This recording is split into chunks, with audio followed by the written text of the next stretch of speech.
Okay, so alright, if you are face like these type of problems, so I think this video will help you.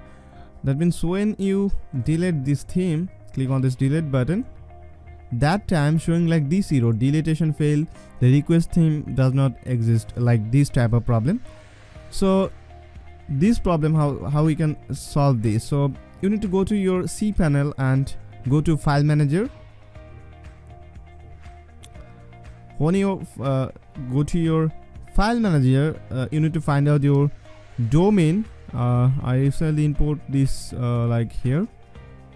I think this domain name is 3 dot, basically this 3 dot. Just click on this domain, then you will see like this type of more options. Just you need to delete this activation. I just delete that.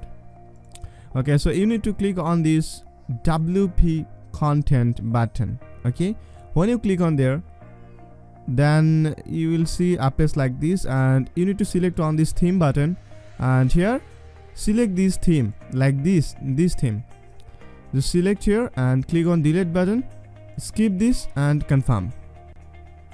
If you go to your admin panel, if I go to this admin panel, so if I reload my website, then you'll see it's gone. Yes, all right, it's work, 100% work. Okay, I hope you understand that how to remove on a theme, how to forcefully remove theme or plugin. So if you want to remove any kind of plugin here, so select a plugin, then see this total plugin. If you are interested to delete any plugin of here, you can delete easily. Okay, so I think you understand that how to do. Or if you like this video, just click on this like button, and if you new here in my channel, so please subscribe